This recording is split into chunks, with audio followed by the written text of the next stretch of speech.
तो इससे पहले हम लोग हिंदी व्याकरण में जो हम कुछ पढ़ा उसका थोड़ा सा पुनरावृत्ति करते हुए फिर मैं आगे बढ़ती हूँ, ठीक है। तो सबसे पहले कि आप लोग का स्कूल बंद है और व्याकरण में बहुत सारे चैप्टर हैं और उसका बहुत सारा अभ्यास है, तो आप लोग क्या करेंगे, इसे घर बैठे सारी बुक में भी भरना है, यानी किताब में भी भरना है, और आपको जब स्कूल खुलेगी तो मैं आपको इसे कॉपी में भी करवाऊँगी। तो आज पहले मैं थोड़ा पुनरावृत्ति में आती हूँ, यानी पीछे चलते हैं। सबसे पहले कि हम पढ़े हैं क्या हिंदी व्याकरण, तो व्याकरण किसे कहते हैं, व्याकरण पढ़ना क्यों जरूरी है, व्याकरण किस लिए पढ़ा जाता है और व्याकरण होता क्या है, तो इसके बारे में हम थोड़ा समझते हैं, फिर आगे बढ़ेंगे, ठीक है। तो व्याकरण किसे कहते हैं, तो व्याकरण और शास्त्र है वह ज्ञान है जो हमें शुद्ध पढ़ना लिखना और बोलने का ज्ञान कराता है, वह व्याकरण कहलाता है। और व्याकरण पढ़ने का क्या उद्देश्य है, व्याकरण पढ़ने का उद्देश्य है कि हमें किसी भी भाषा का क्या है शुद्ध ज्ञान हो, चाहे वो हिंदी हो चाहे वो इंग्लिश हो, उसे हम शुद्ध लिख सकें, शुद्ध बोल सकें और शुद्ध पढ़ भी सकें, ठीक है। तो ये सब ज्ञान कराता है कौन हमारा, तो ये सब हमारा व्याकरण है। तो व्याकरण के बाद क्या पढ़ेंगे हम, भाषा। भाषा किसे कहते हैं, भाषा हम अपने भाषा वह माध्यम है जिसके द्वारा हम अपने मन की बात विचार दूसरे तक पहुंचाते हैं या दूसरे की बात विचार को हम समझते हैं, उसे क्या कहते हैं, भाषा कहते हैं। भाषा के इंग्लिश में क्या बोलते हैं, भाषा के इंग्लिश में लैंग्वेज बोलते हैं। तो मैंने ये सब आपको ऑफलाइन में बताया था, फिर ऑनलाइन के माध्यम से मैं आ रही हूँ आप लोगों को आ गई हूँ बताने के लिए कि ताकि आप लोग इस वीडियो को देखें और देख के जितना पढ़ाए हुए सबकी पुनरावृत्ति आपकी हो जाए, ठीक है। तो मैंने अभी बताया व्याकरण, व्याकरण किसे कहते हैं, और उसके बाद आई भाषा। भाषा वह माध्यम है जिसके द्वारा हम अपने बात विचार दूसरे तक पहुँचाते हैं या दूसरे की बात विचारों को हम समझते हैं, उसे भाषा कहते हैं। सीधी भाषा में कहा जाए विचारों का आदान प्रदान क्या कहलाता है, भाषा कहलाता है। हम अपनी बात विचारों को समझाएं, आपकी बात विचार को हम समझें, तो ये कहलाया भाषा। भाषा में कितने प्रकार, भाषा 2 प्रकार। आप सबको पता होगा कि भाषा के हम क्लास 1 से ही पढ़ते चले आ रहे हैं, क्लास 1 से ही हमारी ये पढ़ाई शुरू हो जाती है। भाषा कितने प्रकार, भाषा के 2 प्रकार, मौखिक भाषा और लिखित भाषा। एक सांकेतिक है लेकिन उसकी सही परिभाषा नहीं मिलने के कारण उसे प्रकार में नहीं रखा गया। तो तुम सोचोगे कि वो भी सांकेतिक है, बहुत सारे बुक में देख भी रखा है कि सांकेत करके वो पद्धति के लिए होता है, जो बोलना नहीं जानते उन्हें बोलने में दिक्कत होती है, सुनने में दिक्कत होती है, उन्हें क्या करते हैं, उन्हें हम इशारों से बात करके बताते हैं, लेकिन उसकी सही परिभाषा नहीं दिए जाने के कारण उसे प्रकार में नहीं रखा गया है। इसलिए भाषा के कितने प्रकार, 2 प्रकार, मौखिक और लिखित। तो मौखिक तो जानते ही हैं कि अभी मैं जो आपको बता रही हूँ मैं बोलकर बता रही हूँ, तो जो भी मुँह से बोलकर हम अपने बातों को विचारों को या जिसके बारे में बताया जाए उसको हम बोलकर प्रकट करते हैं या बोलकर समझाते हैं, तो ये किसके उदाहरण हो जाएंगे, ये मौखिक भाषा। तो हम अपने बात विचार को बोलकर दूसरे को व्यक्त करते हैं, दूसरे को समझाते हैं, ये क्या कहलाएगा, ये मौखिक भाषा कहलाएगा।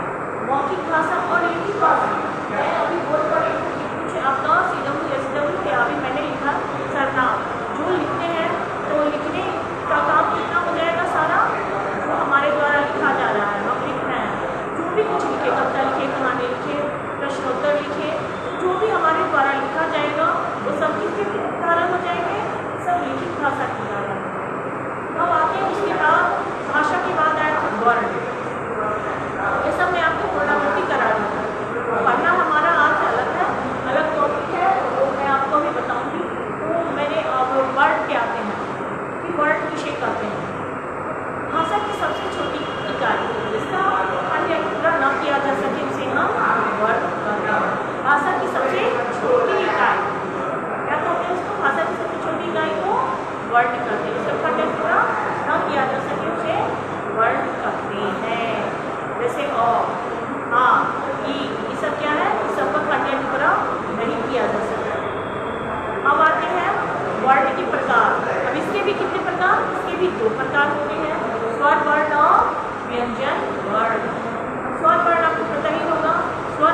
के उदाहरण में आ जाएंगे और कहों को अयोग्य में रखा गया है। अब आते हैं आपको व्यंजन वर्ण। व्यंजन वर्ण से क्या है? स्वर और व्यंजन, इसके वर्ण के उदाहरण स्वर और व्यंजन।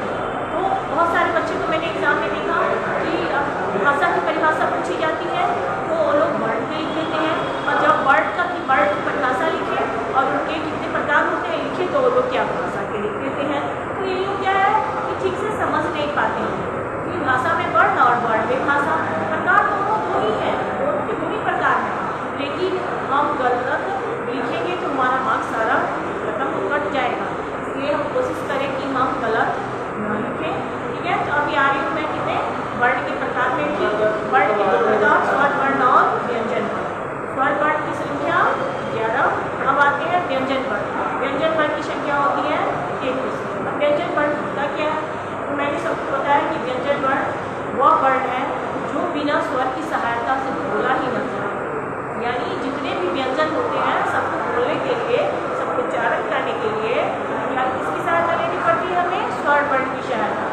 स्वर वर्ण की सहायता जिन वर्णों को बोले या लिखने में लिया जाए उसे क्या कहते हैं? उसे व्यंजन वर्ण। व्यंजन वर्ण की संख्या तो 33 होती है। इसमें कवाल, चवाल, टवाल, कवाल आप सबको मैंने बताया था, लेकिन मैं इसलिए फिर से कर रही हूँ कि अगर फिर से कोई पूछे या कहीं हमें लिखना पड़े तो हम गलत ना लिखें। इसके प्रकार, भाषा के प्रकार लिखेंगे, वर्ण का प्रकार पूछे तो उसका लिखेंगे, ठीक है, कि गलत ना हो। तो मैंने बताया आपका स्वर और व्यंजन। अब स्वर व्यंजन के बाद मैंने आपको अब आते हैं कि बहुत सारे हैं। इसमें स्वर व्यंजन के बाद आपका वचन था, लिंग था, और उसके बाद कारक पढ़े, और कारक के बाद अभी आज संज्ञा पढ़े। संज्ञा हमारा मेन टॉपिक है। संज्ञा हम क्लास 1 से ही पढ़ते आ चुके हैं कि संज्ञा किसे कहते हैं, संज्ञा कितने प्रकार की होती है, और सभी संज्ञा के क्या है? अलग अलग उदाहरण। संज्ञा तो हम क्लास 1 से ही सब पढ़ते आ चुके हैं, इंग्लिश में भी पढ़ते हैं, हिंदी में भी पढ़ते हैं। तो आइए अब संज्ञा के बाद क्या आते हैं? संज्ञा विषय करते हैं और संज्ञा कितने प्रकार होते हैं मैं थोड़ा बताऊँ फिर आगे। तो संज्ञा किसी व्यक्ति, वस्तु, स्थान, प्राणी इत्यादि के नामों को यानी दुनिया की जितनी भी चीज़ें होती हैं सारी क्या होती है? दुनिया की जितनी भी कोई भी चीज़, चाहे वो पर्वत पहाड़ हो या नदी हो या किसी का नाम हो, किसी व्यक्ति का नाम, किसी वस्तु का नाम, किसी जानवर का नाम, दुनिया में जितनी भी चीज़ें होती हैं सब क्या होती हैं? सब संज्ञा होती है। संज्ञा के इंग्लिश में हम इंग्लिश ग्रामर पढ़ते हैं, उसे नाउन कहते हैं। Noun is the name of person, place of thing, हम पढ़ते ही आ रहे हैं। वैसा ही सेम है ये, यानी किसी व्यक्ति, वस्तु, प्राणी, ये नामों को क्या कहते हैं हम? संज्ञा। सीधी सी बात, दुनिया की जितनी चीज़ें होती हैं, जितनी भी चीज़ें हैं सब क्या आते हैं? संज्ञा में आते हैं।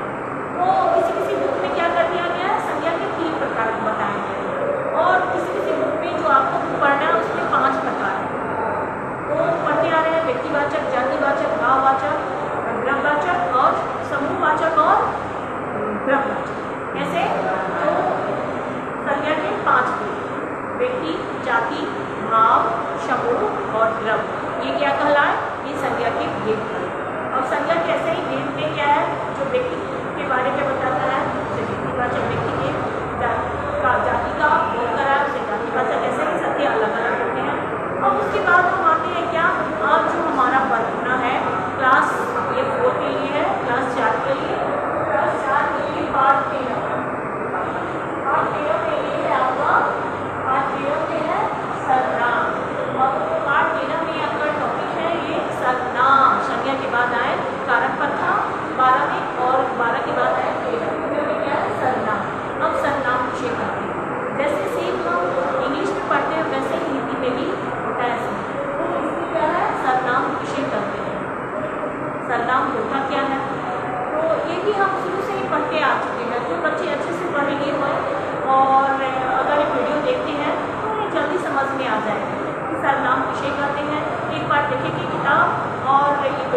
वही आदमी का नाम लेके, वही वस्तु का नाम लेके बार बार हम उसे नहीं दोहराएंगे।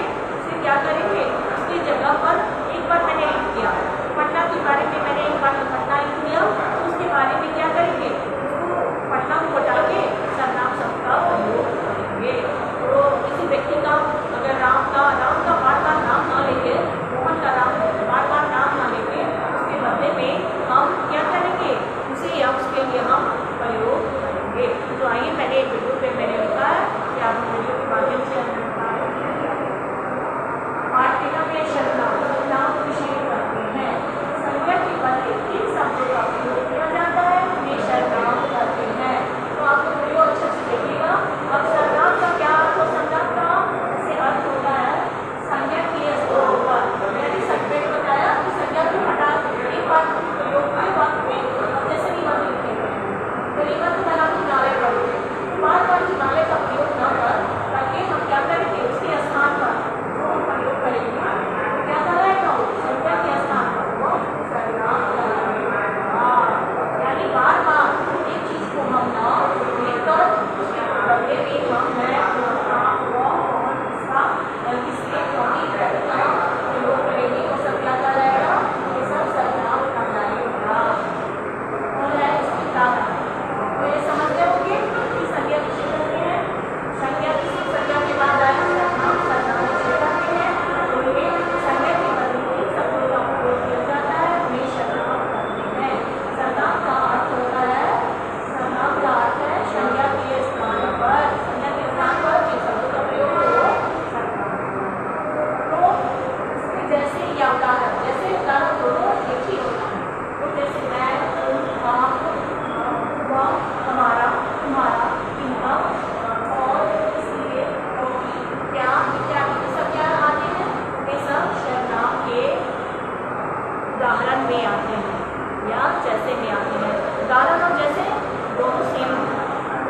तो कहीं उदाहरण देखने को मिलेगा किसी बुक में और किसी बुक में आपको जैसे देखने के लिए मिलेगा। ठीक है, तो अब आते हैं इसके सर्वनाम के भेद और प्रकार दोनों सेम होता है। भेद और प्रकार दोनों सेम होते हैं। इसके कितने भेद होते हैं, इसके कितने प्रकार होते हैं। अब आते हैं सर्वनाम की 6 भेद होते हैं। सर्वनाम की कितने भेद होते हैं, सर्वनाम की 6 भेद।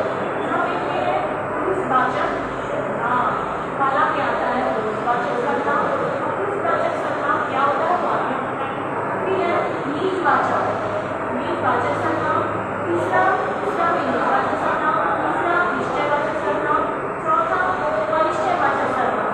पांचवा रसवाचक सर्वनाम। छठा संबंधवाचक सर्वनाम। ये सब क्या हो गए, ये सब प्रकार हो गए। ये सब किसके प्रकार, ये सब सर्वनाम के प्रकार हो गए। सर्वनाम के कितने प्रकार हैं, तो सर्वनाम के 6 भेद।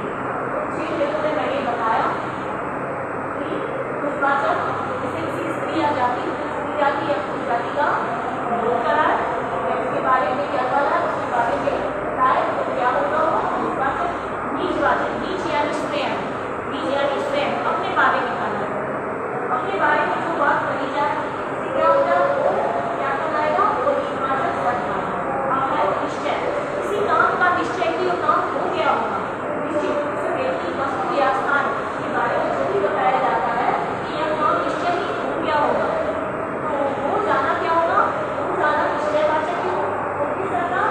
और अनिश्चय, जिसमें हमें आशंका है कि हमारा काम हुआ है या नहीं हुआ है, या क्या है, शंका में है कि हमें पता नहीं है कि वह काम पूरा भी हो गया है, कि वो अभी होने वाला है, उन्हें पता नहीं है, हम क्या है, शंका में है कि अनिश्चय। जैसे कि चाय बनी होगी, चाय अभी क्या है, बनी नहीं कि बनी होगी, वो है या होगी, क्या होगा कि बन रही होगी। बन रही हो हमें नहीं पता है कि वो चाय हमारा बन के कंप्लीट हो गया है, लेकिन हमें आशंका है कि बन रही थी तो अभी बन रही होगी या समाप्त होगी, हमें नहीं पता है। निश्चित, निश्चय, अनिश्चय, इसके बारे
होगा, देखा नहीं है कि पढ़ा है कि नहीं, लेकिन खुला होने के कारण हमें आशंका है कि उसने कुछ पढ़ लिया होगा। तो ये सब किसकी इबादत में आ जाएंगे, अनिश्चय का पढ़ लिया होगा, तो हमें आशंका है कि ऐसा हुआ हो। ठीक है, तो यही है निश्चयवाचक और अनिश्चयवाचक सर्वनाम में अंतर बताए। तो अभी मैं क्या आती हूँ, अब मैंने ये सब आपको बताया वीडियो के माध्यम से, और जितना मैंने समझाया है कि व्याकरण विषय व्याकरण विषय करते हैं, व्याकरण विषय करते हैं, व्याकरण कितने प्रकार के होते हैं, और सारे मैंने सब ऑफलाइन में पढ़ा दिया है, और ऑनलाइन में अभी मौका मिल रहा है, जैसे जब तक स्कूल बंद मिलेगी होगी वैसे ऐसे ऑनलाइन के माध्यम से आपको बताया जाएगा, पढ़ाया जाएगा। तो कृपया आप वीडियो देखें और इसका प्रश्न उत्तर आप लोग लिखिए। अब मैं आती हूँ आपके अभ्यास, इसमें तुम्हें भी पढ़ना है। तो अभ्यास क्या करेंगे आपको, अभ्यास 43 और 44।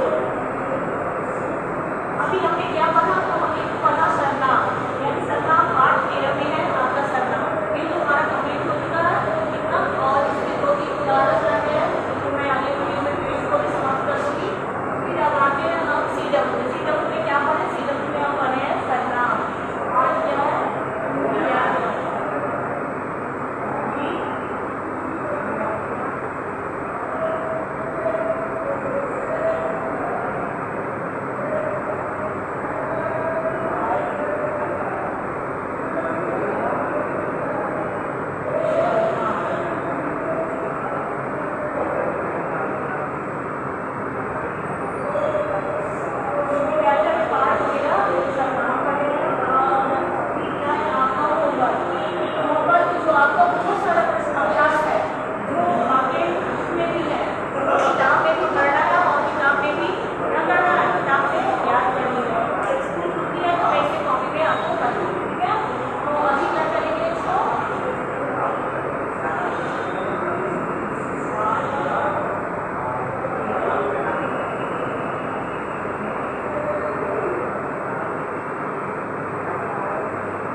आप लोग खेलने की बजाय अपने पढ़ाई पर ध्यान देंगे, कि आपको कॉपी में भी लिखनी है और किताब में भी बनानी है, ठीक है। इसलिए मैंने दिया है कि व्याकरण के अभ्यास 43-44 किताब में भी बनाए, और इसे क्या करें, बनाएं तो एक बार पढ़ ही लें, ठीक है। तो अभी मैं इस वीडियो को समाप्त करती हूँ। आप लोग अच्छे से वीडियो देखिए और होमवर्क अपने यानी कि आप लोग